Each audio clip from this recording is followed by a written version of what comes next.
Hey guys, Joel's coming at you with another reasoning sesh where I challenge the status quo of the wisdom of the world and the church by diving deep into the ancient scriptures, uncovering meanings glossed over by translations and traditions, really cutting to the core of the metaphysical aspects of these ancient texts, and applying them practically to situations in our present day so that we can manifest our best life yet and step into that new earth reality. And today I'm going to be addressing actually divination, because it actually cuts us off from the closing of the cycle of infinite justice and actually ends up sowing seeds where we reap a harvest that we never wanted in the first place.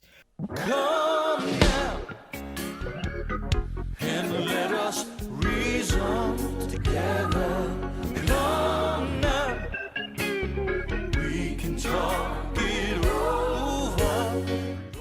But before I begin, I gotta say, if you like these videos, give it a thumbs up, hit subscribe for more, and really tap into the broader perspective beyond any of these physical means to achieve an end that's beyond the physical. We can't be relying on these kind of methods because they don't even get us that far. True source is in here, and when we have that inner knowing, we're not looking to external validation like horoscopes or whatever. That's a difference actually that I have to address about my calendar. My calendar is a clock. It's not used for divination. When you get into that, you're relying on validations from outside to actually decide what your choices are going to be. What is going to be the trend? You got to manifest the trend, and that's the space where I'm coming from. So with that being said, let's see what happened to Israel's first king when he tried to figure out what he should do through some of these physical means instead of actually going from within and just walking in that state of victory. So the text says that Shmu'el, or Samuel, was dead, and all Israel had lamented him and buried him in Ramah, even in his own city. And Saul had put away those that had familiar spirits and the wizards out of the land. Talking about mediums. And the Philistine gathered themselves together and came and pitched in Shunem. And Saul gathered all Israel together, and they pitched in Gilboa. And when Saul saw the host of the Philistine, he was afraid, and his heart greatly trembled. And when Saul inquired of Yahweh, Yahweh answered him not, neither by dreams, nor by Urim, nor by prophets. So we got to realize that Saul actually had already transgressed Yahweh and had already disobeyed the direct commandment to execute judgment against the Amalekites. And when he didn't do that, he literally lost that connection with Yahweh speaking from his own heart. Then said Saul unto his servants, seek me a woman that has a familiar spirit, that I may go to her and inquire of her. And his servant said to him, behold, there is a woman that has a familiar spirit at Endor. And Saul disguised himself and put on other raiment, and he went, and 2 men with him. And they came to the woman by night, and he said, I pray you, divine unto me by the familiar spirit, and bring me him up, whom I shall name unto you. And the woman said unto him, behold, you know what Saul has done, how he has cut off those that have familiar spirits and the wizards out of the land. Wherefore then lay you a snare for my life, to cause me to die? And Saul swore to her by Yahweh, even worse, saying, as Yahweh lives, there shall no punishment happen to you for this thing. Then said the woman, whom shall I bring up unto you? And he said, bring me up Shmu'el. And when the woman saw Shmu'el, she cried with a loud voice. And the woman spake to Saul, saying, why have you deceived me? For you are Saul. And the king said unto her, be not afraid, for what saw you?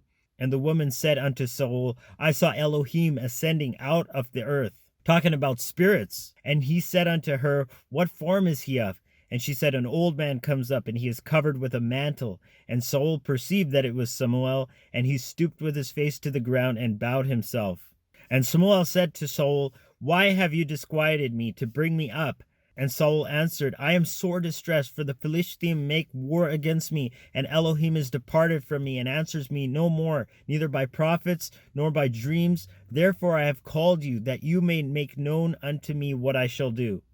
Then said Shmu'el, wherefore then do you ask of me, seeing Yahweh is departed from you, and is become your enemy? So Yahweh was already taken from him, and he didn't have this connection, and yet he was trying whatever physical means he could to access this information, and he even went this far.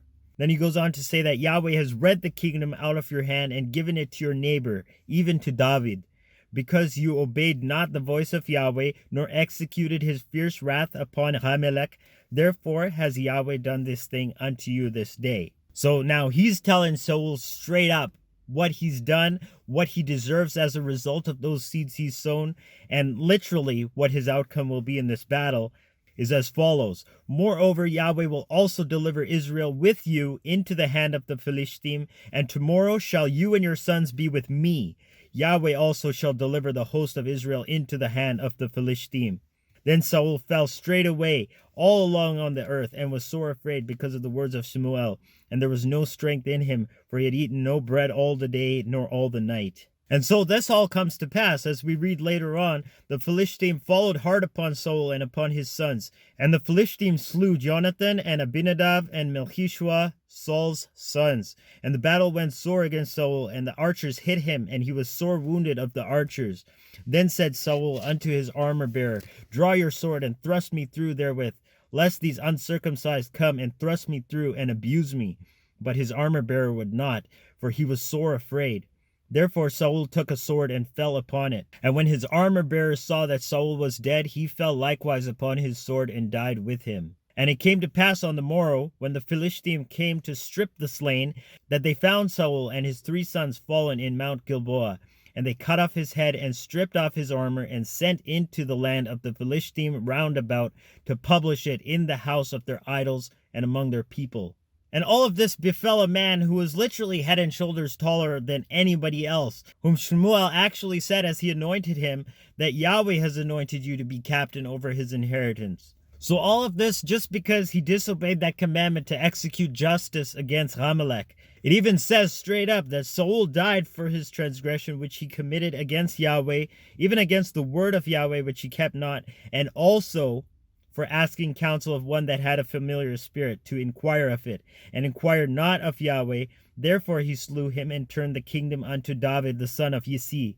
He literally had the potential to actually set up a dynasty for the kingdom of Israel, for his son Jonathan and future generations, but because he messed up in this way, it didn't last. So we got to realize not to fight with the physical realms and try to get these physical validations from whatever we're divining from, whatever it is. We got to realize that greater potential that's right before us, and when we live that out, our destiny will literally follow. But if we resort to any kind of physical means like drawing lots or scrying or, yes, astrological horoscopes, even that, because we're basing our decisions on some kind of physical sign, we got to break through that and really press into what Yahweh is saying in our heart.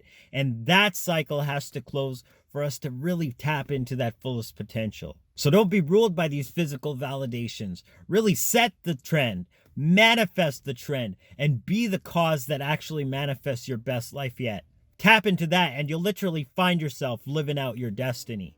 So I love you guys. I'll check you in a future reasoning sesh. Joel signing out once again. Agape. Salaam. Namaste. Shalom.